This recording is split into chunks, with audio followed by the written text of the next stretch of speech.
Allah is the merciful and beneficent. Today, our topic of discussion is that of the changes in the chromosomes. किस structure में किस तरह changes आते हैं, हम ये स्टडी कर रहे थे. एंड इसका पार्ट था, हमने पार्ट वन फर्स्ट हमने पार्ट डिस्कस कर दिया था.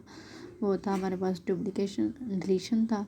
नेक्स्ट हम इसका सेकंड पार्ट डिस्कस कर रहे हैं, which is that of the duplication. Duplication क्या होता है? किसी चीज़ का डबल हो जाना, किसी चीज़ का दुगना हो जाना.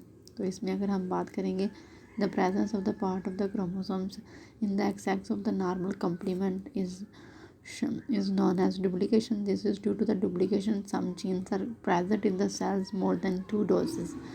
Means to say that वो कह रहे हैं कि अगर कुछ नॉर्मल क्रोमोसोम्स की अगर हम बात करें तो उसमें कोई भी जीन्स है वो एक से ज़्यादा दफ़ा प्रेजेंट है तो उसको हम डुप्लीकेशन कहते हैं, या एक्सेस अमाउंट में प्रेजेंट है तो उसको हम डुप्लीकेशन कहेंगे. यहाँ पे हम डुप्लीकेशन के एग्जांपल भी दी गई है. यहाँ पे 1 2 3 4 4 5. तो ये 4 जो होता है ना, वो 2 दफ़ा रिपीट हुई है. एक ही जीन्स एक ही क्रोमोसोम पे 2 दफ़ा रिपीट हो रही है तो इसको हम डुप्लीकेशन कहेंगे. यहाँ पे भी आप देख सकते हैं, ये देखें, ये होमोलोगस क्रोमोसोम्स हैं. यहाँ पे 1 2 और 3 और 1 2 और 3. तो 2 और 3 में ना कुछ एक क्रोमोसोम्स नंबर मिसिंग था.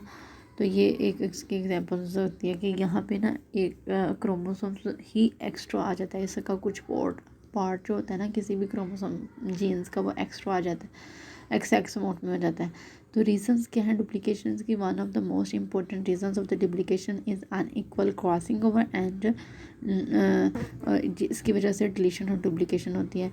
और ये जो होती है ना, ये डिस्टिंक्टिव फिनोटाइप प्रोड्यूस करते हैं जो फॉलोइंग एग्जांपल में मैं शो बताई गई है. जैसे बाहर आई होती है ड्रोसोफिला में, तो ये डुप्लीकेशन की एक एग्जांपल मैं आपको बताने लगी हूँ. इसमें क्या होता है कि जो बाहर आई होती है ना ड्रोसोफिला में, इसको करेक्टराइज किया जाता है नैरो ऑब्लॉन्ग बार शेप्ड आई से, और इसमें फ्यू फैसेट्स होते हैं. फैसेट्स कह सकते हैं आप किसी छोटा जो आइज़ के अंदर छोटा बॉल लाइक स्ट्रक्चर होता है उसको फैसेट्स बोल रहे हैं. तो ये जो होता है ना, इसको करेक्टराइज किससे किया जाता था? तो अगर ये इसकी ये करेक्टरिस्टिक्स बात करी है. नेक्स्ट अगर हम बात करें कि इसको डिटरमाइन कैसे किया जाता था, तो इसको एक्स लिंक्ड रिसेसिव अलील से बी से डिटरमाइन किया जाता था और करेक्टराइज किया जाता था नैरो ऑब्लॉन्ग बार शेप्ड आई से. नेक्स्ट अगर हम बात करें कि द क्लासिकल जो इसको ना आफ्टर 10 ईयर्स के बाद आफ्टर 10 ईयर्स 2 साइंटिस्ट ने फिर इसको दोबारा स्टडी किया. ब्रिजिस 1936 में और मॉलर, इन दोनों साइंटिस्ट ने ना इसको स्टडी किया ड्रोसोफिला की आइज़ को, कि इसमें ये करेक्टरिस्टिक्स थी. पहले तो यही पता चला लोगों को इसमें ये करेक्टरिस्टिक्स हैं, इसमें इसको इस तरह डिटरमाइन किया जाता है. लेकिन बाद में हमारे पास 2 साइंसदान आए थे, एक था ब्रिजिस और एक था मोलर 1936 में, और उन्होंने डिटरमाइन किया था ड्रोसोफिला को दोबारा. फिर उन्होंने कहा था कि जो ट्रेड्स होती है ना ड्रोसोफिला में, जो डुप्लीकेशन से एसोसिएटेड होती है, तो इसमें किस तरह डुप्लीकेशन होती है, कहता उन्होंने कहा था कि ये जो इसमें ड्रोसोफिला में डुप्लीकेशन होती है वो एक सेगमेंट से एसोसिएटेड होती है. सेगमेंट एक्स क्रोमोसोम्स का होता है और उसे सेक्शन ए सेगमेंट बोला जाता है. और ये ऑब्जर्व किया गया था ड्रोसोफिला के ग्लैंड्स के सलेवरी ग्लैंड्स के क्रोमोसोम्स में. और जो एडेड सेक्शन होता है ना, ईच एडेड 16A, जो होता है ना, ये इंटेंसीफाई कर रहा होता है द बार फिनोटाइप्स. मतलब duplication behaves as genetically as dominant factors. ये जो भी हम चीज़ मतलब ऐड कर रहे हैं, मतलब 16A सेगमेंट जो हमारे पास एक रीजन बना है क्रोमोसोम्स के ऊपर, एक्स क्रोमोसोम्स के ऊपर, ये डुप्लीकेटेड रीजन है. तो ये किस तरह बिहेव करेगा? वो बोल रहा है कि ये डोमिनेंट फैक्टर के तौर पर बिहेव करेगा. इसलिए जो नैरोइंग इफेक्ट होता है ना, वो जो मतलब दूसरा जो इफेक्ट था उसका, ये जो डुप्लीकेशन वाला फैक्टर है ये डोमिनेंट हो जाएगा और ग्रेटर हो जाएगा as compare to the other factors क्या ना, जो सा था हमारे पास, वो रिसेसिव हो जाएगा और वो एक्स अमाउंट में प्रेजेंट नहीं होगा. ये जो डुप्लीकेटेड पार्ट होगा ना, मतलब ये जो एडेड पार्ट था, ये 16 सेक्शन ए, ये जो होता है ना, ये डोमिनेंट बिहेव करेगा और एक्स अमाउंट में बिहेव करेगा. The same crack chromosomes is called position. तो इसको हम पोजीशन इफेक्ट भी कह सकते हैं कि मतलब एक जीन्स की वजह से दूसरी जीन्स अपने आप को सप्रेस कर रही होती है. तो इसका the cis trans arrangements of the same numbers of the 16A segments different, मतलब वो कह रहा है कि different type of the segments भी दे सकते हैं अगर ये इसकी सिस ट्रांस अरेंजमेंट की जाए. सिस अरेंजमेंट वो होती है जो सेम साइड पे अगर फंक्शनल ग्रुप प्रेजेंट हो, अगर डिफरेंट टाइप्स सब साइड पे फंक्शनल ग्रुप प्रेजेंट हो तो उसे ट्रांस शेप कहा जाता है। नेक्स्ट अगर हम ये इसकी हमने एग्जांपल की बात करिए डुप्लीकेशन की, सैडलर की बात करें तो सैडलर ने क्या कहा था, सैडलर ने कहा था कि जो क्रोमोसोम्स होता है ना प्लांट का, उसको हम आयनाइजेशन रेडिएशंस के ज़रिए ना, लाइक एक्स रेज के ज़रिए हम उसको ब्रेक कर सकते हैं।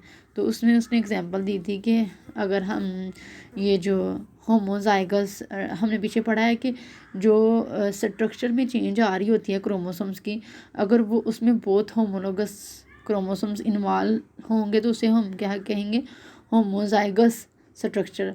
अगर एक इन्वॉल्व होगा तो उसे हम हेट्रोजाइगस स्ट्रक्चर कहेंगे। यहाँ पे वही बात रिपीट कर रहा है, कहता है कि अगर जनरल अगर देखा जाए कि अगर होमोजाइगस डिलीशन जो होती है, जो बनती है, वो लीथल होती है, मतलब जो होमोजाइगस में बोथ पार्ट इन्वॉल्व होती हैं वो ज़्यादा खतरनाक होते हैं इवन इंडिविजुअल हेट्रोजाइगस में जो डिलीशन हो रही होती है ना, उसकी निस्बत जो होमोजाइगस स्ट्रक्चर में जो होमोजाइगस स्ट्रक्चर में जो डिलीशन हो रही होती है वो ज़्यादा लीथल होती है, क्योंकि उसमें दोनों पार्ट इन्वॉल्व होते हैं और उसमें तो एक पार्ट इन्वॉल्व होता है।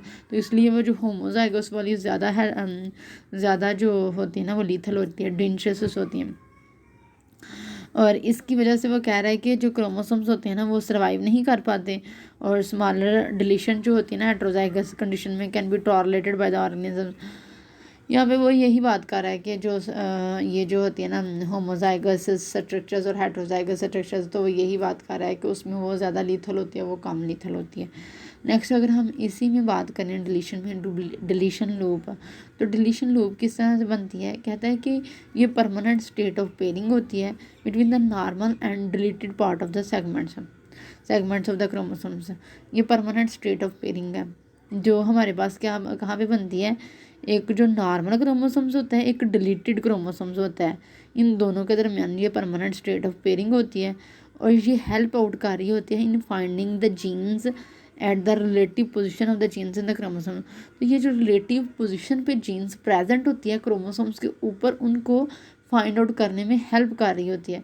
यहाँ पे अगर हम बात करेंगे कि अगर मायोटिक क्रोमोसोम्स होती है इन हेट्रोजाइगोस स्ट्रक्चर है हमारे पास, उसमें अगर मायोटिक क्रोमोसोम्स होते हैं उनको हम एग्जामिन करें तो उनमें जो डिलीशन रीजन है ना, वो जो उनमें जो डिलीशन होती है वो किस तरह से होती है, उसमें deleted region can be failure of the cross, मतलब उसका जो नॉर्मल क्रोमोसोम्स का करस्पॉन्डिंग सेगमेंट होता है ना, उसके फेल होने की वजह से डिलीटेड सेगमेंट को फेल कर दिया जाता है, और chromosomes to pair the properly, इस वजह से वो क्रोमोसोम्स पेयर कर लेता है properly, so deletion loop occur, इसकी वजह से डिलीशन लूप अक्कर हो जाती है। और ये पोलिटीन क्रोमोसोम्स में देखी गई है, ये डिलीटेड रीजन जो ड्रोसोफिला में देखा गया है, पोलिटीन क्रोमोसोम्स में देखा गया, where the homologous chromosomes exist, और ये परमानेंट स्टेट ऑफ पेयरिंग होती है। नेक्स्ट अगर हम जेनेटिकली इफेक्ट देखें डिलीशन का, तो वो क्या होगा, deletion of the some chromosomes regions produce their own unique phenotypes. Example हम देंगे, good examples of the dominant notch wing mutations in Drosophila, this is an examples of genetical effect of deletion. Next अगर हम pseudo dominance की बात करें तो वो क्या होगा, सूडो डोमिनेंस में हम बात करेंगे कि जो डिलीशन की प्रेजेंस है ना रिसेसिव नॉर्मल होमोजाइगस क्रोमोसोम्स में जो होती है ना, वो रिसेसिव एलील पर जो होती है वो इस तरह बिहेव करती है कि जैसे वो डोमिनेंट एलील है, मतलब थी वो रिसेसिव और होमोलोगस क्रोमोसोम्स पे प्रेजेंट होती है, लेकिन वो बिहेव इस तरह से करेगी कि जैसे वो डोमिनेंट एलील होती है। तो इसको हम फिनोटिपिकली जो होते हैं ना वो एक्सप्रेस कर सकते हैं, और इस फिनोमिना को हम कहते हैं सूडो डोमिनेंस, मतलब वो फॉल्स डोमिनेंस भी कह सकते हैं कि वो होती वो रिसेसिव है, लेकिन वो अपने आप को शो ऐसे करेगी कि जैसे वो डोमिनेंट होती है, बिहेव इस तरह करेगी। ये deleted presence of the deleted deletion में, ये डिलीशन की प्रेजेंस में होगा सूडो डोमिनेंस। अच्छा नेक्स्ट अगर हम बात करेंगे तो phenomena of the pseudo dominance exhibited by the deficiency heterozygous, मतलब ये हेट्रोजाइगस की कंडीशन में इसको यूटिलाइज किया जाता है for the location of the genes, specific chromosomes के ऊपर जो जीन्स हैं उनकी लोकेशन को डिटरमाइन करने के लिए, और लॉजिकल मैप जो होती है ना वो प्रिपेयर किए जाते हैं ड्रोसोफिला में, मेज में, बैक्टीरियोफेज में, अदर ऑर्गेनिजम्स। ये जो साइटोलॉजिकल मैप्स होते हैं ना इनको और हम बाज़ात यूज़ कर रहे होते हैं वेरीफाई करने के लिए मैप्स ऑफ दोज ऑर्गेनिजम्स, उन ऑर्गेनिजम्स के मैप्स को वेरीफाई कर रहे होते हैं। जो साइटोलॉजिकल मैप होते हैं उनको जेनेटिक मैप से वेरीफाई करवाया जाता है। अगर हम ड्रोसोफिला की बात करें तो ड्रोसोफिला में 2 शेप आइड होती हैं, एक नॉर्मल आइज़ होती हैं, एक बार आइज़ होती हैं। नॉर्मल आइज़ को हम ओवल आइज़ भी कह सकते हैं, बार आइज़ को हम सिल्क लाइक और द नैरो भी कह सकते हैं। Albert Sturtevant Sturtevant T H. Morgan's, ये 2 साइंसदान थे हमारे पास। तो इन्होंने क्या किया था कि शेप को स्टडी किया था, मतलब दोनों की नॉर्मल आइज़ और बार आइज़ को स्टडी किया था। तो उन्होंने ना डिस्कवर किया था 3 टाइप्स ऑफ फिनोटाइप्स, B+B और B+B। ये नॉर्मल थी और इसमें 779 फिनोटाइप्स थे। और B+B और B-, मतलब इसके ऊपर कोई बी के ऊपर प्लस नहीं प्रेजेंट साथ, तो ये 358 फैसेट्स थे। इसके नेक्स्ट अगर हम बात करें तो वो म्यूटेंट थी और इसमें 68 फैसेट्स थे। और ये क्या शो कर रही थी, ये ऑब्जर्व कर रही थी कि अगर 68 से लेस फैसेट्स होंगे ना किसी भी ड्रोसोफिला में, तो उसको हम कहेंगे डबल बार आइज़। ये बार आइज़ है, उसको हम डबल बार आइज़ कहेंगे। उसमें 68 से लेस फैसेट्स होते हैं। और कितने फैसेट्स होते हैं उसमें? 48 फैसेट्स होते हैं B-B। This is all about my topic.